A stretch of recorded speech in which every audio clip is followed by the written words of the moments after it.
India Charts, the truth about the markets.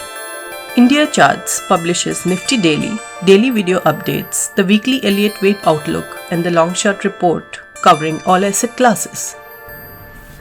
आपके मन में ये सवाल तो ज़रूर उठ रहा होगा कि ये फेड आखिर चाहता क्या है। क्या ये चाहता है कि उसकी इकॉनमी, यूनाइटेड स्टेट्स की इकॉनमी ठप होके ज़बरदस्त रुक जाए, या फिर वो ऐसा चाहता है कि धीरे धीरे स्लो होके रुक के आराम से वापस ऊपर की तरफ घूम जाए। इसको हम सॉफ्ट लैंडिंग बोलते हैं। ज़रूर सॉफ्ट लैंडिंग तो सब लोग चाहते हैं, परंतु जो इन्फ्लेशन का टाइगर आके सामने खड़ा हो गया है, उसके साथ किस हद तक उलझे या नहीं उलझे, ये सबसे बड़े संघर्ष का मामला हो चुका है। बाजार का श्री पावल के एक एक शब्द पे विचार करके आगे बढ़ने का जो ये तरीका है, ये समझना बहुत ही कठिन हो चुका है, क्योंकि एक एक शब्द पे हम क्या बोलें। अगर आप श्री पावल के स्पीचेस देखेंगे पिछले 4-5 महीनों के ऊपर, मतलब जुलाई अगस्त से लेके आज तक, उसने शायद एक ही बात बार बार दोहराई है कि यूएस के इंटरेस्ट रेट्स को बढ़ाना ज़रूर पड़ेगा। शायद जो हद तक वो सोच रहे हैं उससे भी ज़्यादा, शायद इसको बढ़ा के एक हायर लेवल पे उनको काफ़ी समय तक रखना पड़ेगा, ताकि ये जो इन्फ्लेशन का जीनी है ये अपने सीमा के अंदर आके रुक जाए। परंतु ये जो इन्फ्लेशन का जीनी है ये बाहर निकला कैसे? ये सिर्फ एक मॉनेटरी फिनोमेना है या कुछ और बात है इसके पीछे? इस पे इकोनॉमिस्ट ने काफ़ी चर्चा करी है और शायद जवाब सीधा साधा नहीं है, क्योंकि पहले अगर हम सिर्फ कमोडिटी प्राइसेस से रिलेट करते, जो कि बहुत ही सीधी तरह से करेंसी मार्केट के साथ लिंक होते हैं, मतलब कि डॉलर का रेट बढ़ता है कमोडिटी प्राइसेस घट जाते हैं, डॉलर का रेट घटता है कमोडिटी प्राइसेस बढ़ जाते हैं। तो अगर इन्फ्लेशन का दर उसी से लिंक्ड है तो इन्फ्लेशन तो बहुत पहले बहुत ऊपर तक पहुंच जाना चाहिए था, और जब ऊपर तक नहीं पहुंचा तो ऑयल के भाव नीचे आने से इन्फ्लेशन का दर बहुत नीचे आ जाना चाहिए था। बट ना ऐसा हुआ ना वैसा। इन्फ्लेशन का दर है अपने समय से ऊपर आया और टिका हुआ है, नीचे भी आ रहा है तो धीरे धीरे। और इसके कई कारण हैं, कई सालों से कई अंडरलाइंग करंट्स होते हैं, ट्रेंड्स होते हैं रिलेटेड टू डेमोग्राफिक्स, जो लोगों की आबादी है उससे रिलेटेड, जो प्रोडक्शन में इन्वेस्टमेंट्स हो रहे हैं उससे रिलेटेड, और लोगों के जो इनकम्स हैं और एक्सपेक्टेशंस हैं उससे रिलेटेड। क्योंकि एक समय ऐसा होता है जबकि हर चीज़ का भाव कम हो रहा है, लोग ज़्यादा सोचते नहीं है, ख़रीदारी होती है, डिमांड सप्लाई बैलेंसेस ठीक रहते हैं, तो भाव कोई ज़्यादा बढ़ाता नहीं है, इन्फ्लेशन का दर सीमित रहता है। ऐसा एक समय आता है जहाँ पे लोगों को लगता है भाई हमें शायद अपने लिए ज़्यादा आमदनी मांगने की ज़रूरत है। एम्प्लॉयर्स और एम्प्लॉयज़ के बीच में ये संघर्ष होता है। एम्प्लॉयज़ चाहते हैं कि हमारी आमदनी बढ़ाई जाए, हमारे इनकम्स बढ़ाए जाएं, तो वेजेस बढ़ जाते हैं। इन वेजेस बढ़ने से एक डिमांड आती है इकोनॉमी, वो डिमांड से प्राइसेस बढ़ते हैं, और प्राइसेस बढ़ने से लोगों को लगता है कि भाई हमारा खर्चा ज़्यादा हो रहा है, हमारे वेजेस को वापस बढ़ाया जाए। तो ये एक वेज प्राइस स्पाइरल है जिसको हम चाहते नहीं है कि हो। ये 1970s में काफ़ी हद तक देखा गया था, क्योंकि जैसे इन्फ्लेशन का दर कम होता था और इंटरेस्ट रेट्स को रोक दिए जाते थे, तो ये वेज प्राइस स्पाइरल जो है इसका इम्पैक्ट मार्केट पे आ जाता था। कभी कभी ऐसे भी होता है, अगर आपका धंधा कम हो रहा है और आपको लगता है कि धंधा कम है, चीज़ें कम बिक रही हैं, मैं भाव बढ़ा के अपना खर्चा पूरा कर लेता हूँ, मुझे तो लोगों की पगारी देने ही है। तो जो प्रोड्यूसर्स हैं, तो प्रोड्यूसर प्राइसेस ऊपर की तरफ बढ़ जाते हैं, क्योंकि इनको लगता है कि हमें बढ़ाने की ज़रूरत है ताकि हम फाइनेंशियली फिट रहें और हमारा धंधा चलता रहे। तो ये कई दूसरे कारण हैं जिससे लोगों को ये चीज़ करनी पड़ती है। अगर डिमांड कंसिस्टेंट रहता है और धंधा कम नहीं होता है तो कई बार लोग भाव शायद ना बढ़ाएं। ऐसा भी हो सकता है कि डिमांड कम हो जाए और भाव ना बढ़े, ज़रूर होता है। अगर बहुत ही सीवियर शॉक आता है इकोनॉमी में, ऐसा एनवायरनमेंट ही नहीं है जिसमें लोग ज़्यादा भाव दे सकते हैं, तो भाव बढ़ने की संकेत हैं वो काफ़ी कम हो जाते हैं और भाव नहीं बढ़ाए जाते हैं। तो इस सब को हम एक सिंगल वर्ड इन्फ्लेशन एक्सपेक्टेशंस, मतलब लोगों के जो एक्सपेक्टेशंस है इन्फ्लेशन को लेके, उससे लिंक किया जाता है। इसको सेंट्रल बैंक सर्वे करते हैं, समझने की कोशिश करते हैं कि भाई लोग क्या करने वाले हैं, क्या चाहते हैं, और अगर उनकी एक्सपेक्टेशंस ज़्यादा है तो इन इन्फ्लेशनरी एक्सपेक्टेशंस को तोड़ना ज़रूरी है ताकि एक इन्फ्लेशनरी स्पाइरल ना बन जाए। और ये सिर्फ कमोडिटी प्राइसेस से लिंक्ड नहीं रहेगा, क्योंकि लोग अगर सोचेंगे कि हमें आमदनी बढ़ानी है, हमें भाव बढ़ा के काम करना है, तो इन्फ्लेशन अपने आप बढ़ता ही जाता है। तो इस इन्फ्लेशन एक्सपेक्टेशंस को तोड़ने के लिए भी फेडरल रिजर्व या सेंट्रल बैंक्स ग्लोबली चाहेंगे कि अपने इंटरेस्ट रेट के दर बढ़ा के रखें, परंतु ऐसा हुआ नहीं। अगर आप पिछले 2 साल के ट्रेंड को देखें तो आपको साफ नज़र आएगा कि यूनाइटेड स्टेट्स ने सबसे ज़्यादा इस बेटन को उठाया। अब यूनाइटेड स्टेट्स ने जब ये बेटन उठाया, उन्होंने सोचा होगा कि भाई हमारा इन्फ्लेशन कम होगा और हमारी जब करेंसी स्ट्रांग होगी, ये इन्फ्लेशन थोड़ा बहुत बाहर के देशों में एक्सपोर्ट हो जाएगा और वो संभाल लेंगे। पर दूसरे देशों ने सोचा भाई हम क्यों संभालें, हमें अपनी इकोनॉमी को प्रोटेक्टेड रखना है, और उन्होंने अपने बॉन्ड्स को खरीद कर अपनी करेंसी को वीक ही रखा। अब ये पैटर्न को हम काफ़ी इग्नोर करते हैं, बट एक बात इसको समझने के लिए सबसे पहले समझ जाइए, तभी मैं आगे की बात कर पाऊंगा, और ये है कि inflation is good for the stock market. ये बहुत ही ज़रूरी बात है समझने के लिए। 1 साल पहले जब मुझे लग रहा था भारत का मार्केट तेज है और ग्लोबल मार्केट्स नीचे आ रहे थे, मेरी सोच यही थी कि अगर इन्फ्लेशन का रेट हाई है, अगर सेंट्रल बैंक्स इन्फ्लेशन से जब तक लड़ाई नहीं ले लेते, तब तक ये इन्फ्लेशन जो है इक्विटी मार्केट्स के लिए पॉजिटिव होगा, और अगर करेक्शन भी आएगा इन्फ्लेशन को लेके तो वापस बाजार ऊपर की तरफ आ जाएगा। कुछ हद तक भारत में शायद ऐसा ही हुआ है। मैंने शायद जल्दी उस चीज़ को गिव अप कर दिया, क्योंकि सेंट्रल बैंक्स ने इन्फ्लेशन के साथ लड़ाई ज़रूर शुरू कर दी, बट सब सेंट्रल बैंक्स ने एक साथ नहीं करी। यूएस ने ज़रूर करी, यूएस का बाज़ार सबसे नीचे आया है, बट दूसरे जो बाज़ार हैं, अगर हम यूरोप की तरफ देखें, उनके सेंट्रल बैंक्स ने महीनों तक बोला कि नहीं, हम इंटरेस्ट रेट का दर बढ़ाएंगे नहीं, हम अपने बॉन्ड्स को खरीदते रहेंगे क्योंकि हमारे मार्केट को इसकी ज़रूरत है। ये उन्होंने ऐसे किया, इस हद तक करते गए जब तक कि उनका इन्फ्लेशन का दर सिर के ऊपर नहीं निकल गया। सबसे रीसेंट डेटा पॉइंट अराउंड 10.6% था पिछले महीने, और अभी इस महीने का जो डेटा पॉइंट आया 10% पे। ज़रूर पीक से पहली बार कम हुआ है, हाई राइजिंग ट्रेंड से, बट 1 महीने कम होने से क्या ये ट्रेंड है कि घटना लग जाएगा? और सिर्फ कमोडिटी प्राइस देख के अगर हम ये प्रेडिक्शन करते तो क्या हम सही होते? क्योंकि इसमें करेंसी मार्केट और अंडरलाइंग जो एक्सपेक्टेशंस वाला फैक्टर मैंने बताया है वो काफ़ी हद तक सामने आ जाता है। तो अगर इन्फ्लेशन रेट ऐसे नेशंस में, जापान को भी आप इंक्लूड कर लीजिए, क्योंकि जापान भी पूरे टाइम कह रहा था हम बॉन्ड बाइंग नहीं छोड़ेंगे, इन्फ्लेशन का दर 1% 2% था, उन्होंने सोचा पर बहुत ज़्यादा नहीं है, हम यही करते रहेंगे। उन्होंने अपनी करेंसी को वीक होने दी और अब इन्फ्लेशन का दर 3.6% तक रिपोर्ट हो चुका है जापान में। तो जापान क्या अभी भी यील्ड कर्व कंट्रोल, मतलब अपने इंटरेस्ट रेट को कंट्रोल करके, इंटरेस्ट रेट को दबा के अपनी करेंसी को वीक करता रहेगा? पिछले महीने आखिरी दर जाके उनको अपने करेंसी मार्केट में इंटरवीन करना पड़ा, और इंटरवेंशन से जो करेंसी का रेट है ऑलमोस्ट 160 तक आते आते 130 तक वापस आ चुका है। परंतु 130 पर आ गया है तो क्या फिर से जापान अपने पुराने तरीकों पे आ जाएगा? और यूरोप किस हद तक इंटरेस्ट रेट्स बढ़ाएगा? इस पर काफ़ी हद तक निर्भर होगा कि ग्लोबल जो इकोनॉमी से आगे कहाँ तक कैसे जाएंगे। पर इसमें एक चीज़ समझ लीजिए, अगर आप यूएस का मार्केट देखते हो और आपको लगता है यूएस का मार्केट काफ़ी नीचे गिरा है, और फिर आप देखते हैं कि जापान का मार्केट गिरा ज़रूर है हर बार यूएस के साथ, बट ओवरऑल उसमें जो गिरावट आई है वो काफ़ी कम है। यूरोप में ये गिरावट कम है, और भारत का बाज़ार तो नए हाइस, नई ऊंचाइयों को छू रहा है। ऐसा क्यों हुआ?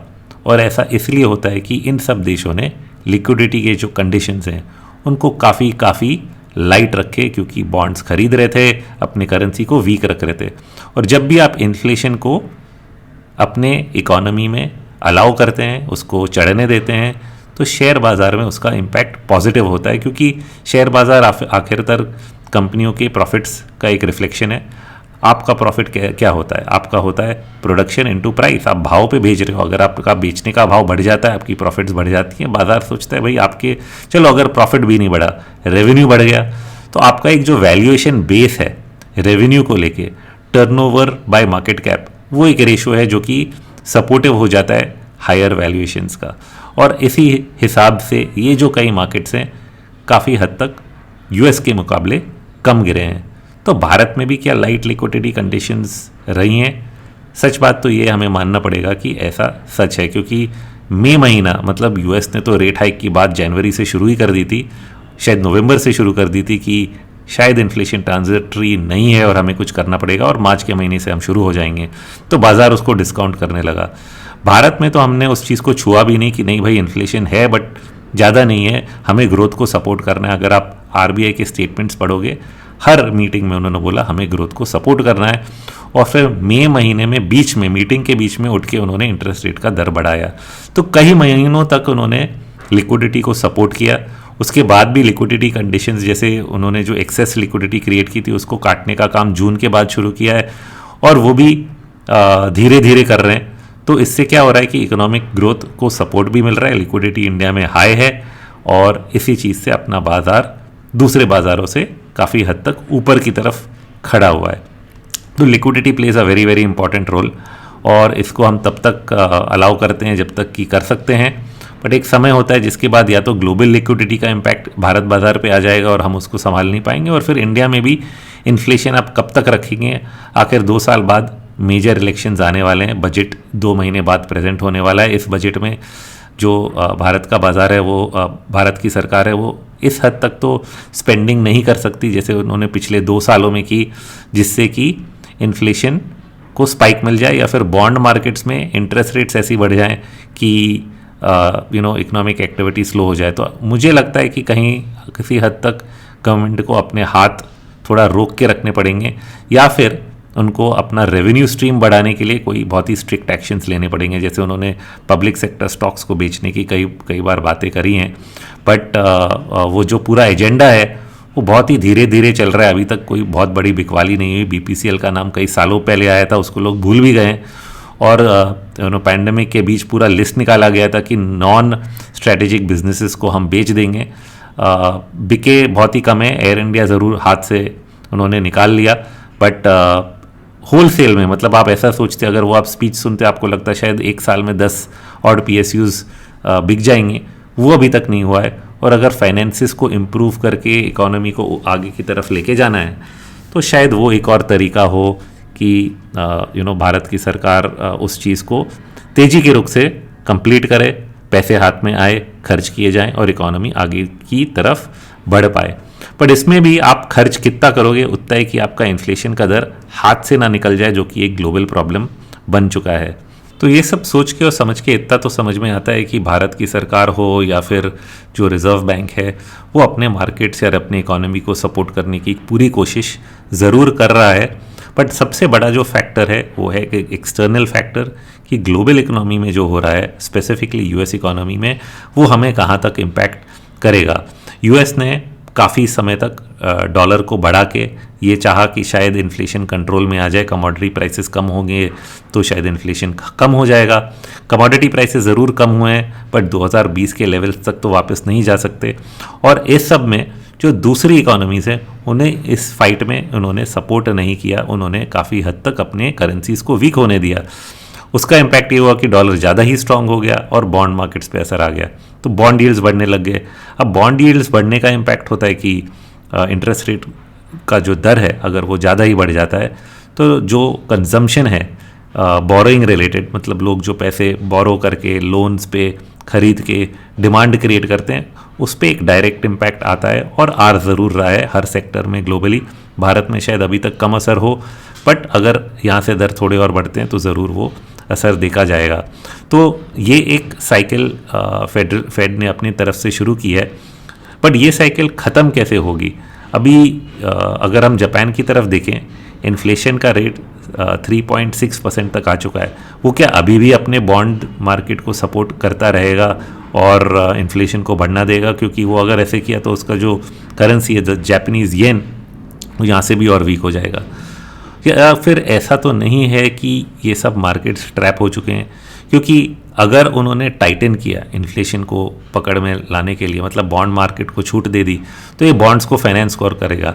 हायर रेट पे भी जापानीज सेंट्रल बैंक को ही आके या उनके ट्रेजरी को आके वो बॉन्ड्स खरीदने पड़ेंगे। तो अगर उन्होंने रेट बढ़ाया भी तो भी उनको ही फाइनेंस करने पड़ेगा। ऐसे भी जापानीज़ का जो बॉन्ड मार्केट है वो पूरी तरफ उन्हीं के हाथ में है, कोई और उसमें सट्टा करता नहीं है, क्योंकि पूरा फाइनेंसिंग खुद ही सेंट्रल बैंक को करना पड़ रहा है। दूसरे मार्केट्स में ऐसा अभी तक ऐसा समय नहीं आया है। बट दूसरे मार्केट्स में अगर ऐसा समय आ गया तो क्या होगा, क्योंकि अगर आप बॉन्ड मार्केट में बॉन्ड्स में इंटरवीन कर रहे हैं, चाहे आप रेट बढ़ा दें, आपका करेंसी तो वीक नहीं होने वाला है, आप क्योंकि ज़्यादा करेंसी क्रिएट कर रहे हो इन्फ्लेशन को कंट्रोल करने के लिए। और अगर आपने इस चीज़ को छोड़ दिया कि चलो हम ये नहीं करेंगे, हमें और पैसे नहीं प्रिंट करने, हम बॉन्ड मार्केट को नहीं छूते, तो भी बॉन्ड मार्केट गिर जाएगा और इंटरेस्ट रेट के दर बढ़ जाएंगे, and that will have a negative impact on the economy. At that point of time आप क्या करोगे, फिर से आपको बॉन्ड खरीदने पड़ेंगे और फिर से करेंसी वीकन होगी। तो ये जो स्पाइरल है, ये काफ़ी समय तक इस स्पाइरल को मैनेज किया गया है, क्योंकि there was a gap between US economy and world economy. तो जापान किसी मतलब Japanese economy and world economy, तो जापान किसी हद तक इस प्रॉब्लम को आगे पोस्टपोन करे जा रहा था। बट अगर अभी सब दुनिया की प्रॉब्लम एक सी हो गई है, तो इसमें आप इस चीज़ को कंट्रोल कैसे करेंगे, unless you have the support of the central bank of the US which is federal reserve bank. तो अगर वो भी एक ही पॉलिसी डायरेक्शन में जा रहा है, आप भी जा रहे हो, यूएस भी क्या करेगा, उसको भी अपने बॉन्ड्स तो कभी ना कभी खरीदने पड़ेंगे। उसकी जो नेट बोरोइंग रेट है, the amount of spending the government is doing has to be financed. ठीक है, आज आप क्वांटिटेटिव टाइटनिंग कर रहे हो, बट जो आपके एग्जिस्टिंग ट्रेजरीज हैं उनको खरीदेगा कौन? पब्लिक एट लार्ज एक हद तक खरीद सकता है, कहीं ना कहीं आपको स्टेप इन करना पड़ेगा, और वहाँ पे then the dollar starts falling again. So if the dollar starts falling again prices start going up, more money enters the economy, और एज मोर मनी इकोनॉमी में आती है, फिर से इन्फ्लेशन ऊपर आ जाएगा। तो are we going into an inflationary spiral? This is the big question of the day. और अगर इन्फ्लेशनरी स्पाइरल है तो ये बेट्स मार्केट पे और बाज़ार पे किस हद तक चेंज होंगे, ये कई सवाल उठते हैं, इनके जवाब मेरे पास भी पूरी तरह नहीं है। इतना तो मालूम है कि अगर इन्फ्लेशनरी स्पाइरल निकल आया तो जितनी मंदी है वो एक हाइपर इन्फ्लेशनरी मार्केट में कन्वर्ट होके तेज़ी में हो जाती है। ऑफकोर्स आप इन्फ्लेशन के सामने बीट नहीं कर पाते हो, but equity is a hedge against inflation की। जिस हद तक इन्फ्लेशन हो रही है उस हद तक इक्विटी प्राइसेस भी ऊपर चले जाते हैं जब भी आपका करेंसी हाइपर इन्फ्लेशन में कोलैप्स होता है। क्या हम उस डायरेक्शन में जा रहे हैं, या फिर हम इसको ऐसा कंट्रोल कर लेंगे कि इन्फ्लेशन कम हो जाए तो एक डिफ्लेशनरी इम्पैक्ट आ जाएगा, जिसमें हमें अलग तरह के प्रॉब्लम्स को डील करनी पड़ेंगी, जो कि जहाँ पे भी एक्सेसेस हैं, बहुत ज़्यादा बोरोइंग हो चुका है, वैसी कंपनियों को एक बार जाने देना पड़ेगा। डिफ़ॉल्ट्स होंगी, शायद इंडिया में ऐसे सिचुएशंस यूएस के रिलेशन में काफ़ी कम होंगे, क्योंकि हमारे जो कॉरपोरेट रिलेटेड डेट है, गवर्नमेंट रिलेटेड डेट है, काफ़ी हद तक कम हो चुका है, या दुनिया भर के हिसाब से कम है। यूएस में कई ऐसी कंपनियां हैं जिनको ज़ॉम्बी कंपनीज कहते हैं, जिनमें अगर आपने इंटरेस्ट रेट का दर बढ़ा दिया तो इमीडिएटली दे बिकम बैंकरप्ट। वो खड़े ही नहीं रह सकते, क्योंकि इंटरेस्ट भरने की भी उनके पास जगह नहीं है। वो तो इसीलिए सर्वाइव कर रहे थे क्योंकि इंटरेस्ट रेट का दर 0% के आसपास ला के रख दिया था। तो even though they had too much debt, they were able to survive. But जैसे भी इंटरेस्ट रेट के दर ऊपर करके हमने अगर छोड़ दिए, तो कई ऐसी कंपनियां हैं जो कि सर्वाइव नहीं कर पाएंगी, and survival of the fittest will take role. तो ये एक क्लीन अप एक्सरसाइज हो सकता है। चलो सिस्टम को आप क्लीन अप होने दो, और एक बार वो क्लीन अप हो गया तो उसके बाद फिर आप वापस ईजिंग की तरफ जाइए, जहाँ पे आप बॉन्ड बाइंग करें और क्वांटिटेटिव ईजिंग करें, और बाज़ार को, मार्केट्स को फिर से सपोर्ट करके इकोनॉमिक एक्टिविटी को रिवाइव करें। ये भी एक तरह का साइकिल हो सकता है, और ऐसे साइकिल में इन्फ्लेशन काफ़ी हद तक नीचे आ जाएगा, क्योंकि इट्स डिफ्लेशन, राइट। जब आप डेट और मनी को कॉन्ट्रैक्ट कर रहे हो तो एक डिफ्लेशनरी साइकिल आके फिर से इन्फ्लेशनरी साइकिल आएगी। तो ऐसा भी हो सकता है। हो क्या रहा है उसको स्टडी करना बहुत ज़रूरी है। माइन्यूटली मैं कवर करता हूँ हर एक एस्पेक्ट को, चाहे वो डॉलर है, चाहे वो करेंसीज़ हैं, इन्फ्लेशन है, इनके क्या पैटर्न्स है और क्या रिजल्ट्स आ रहे हैं, इसको समझने की काफ़ी कोशिश करते हैं।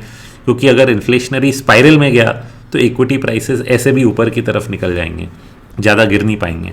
और अगर हमने उसको टाइट रखा कि चलो एक डिफ्लेशनरी साइकिल में जाके इन्फ्लेशन में आते हैं, तो एक मेजर मंदी का फेज़ आके ही, मंदी का दौर आके ही फिर तेज़ी का दौर आएगा, और उस चीज़ के लिए भी प्रिपेयर्ड रहना बहुत ही ज़रूरी है।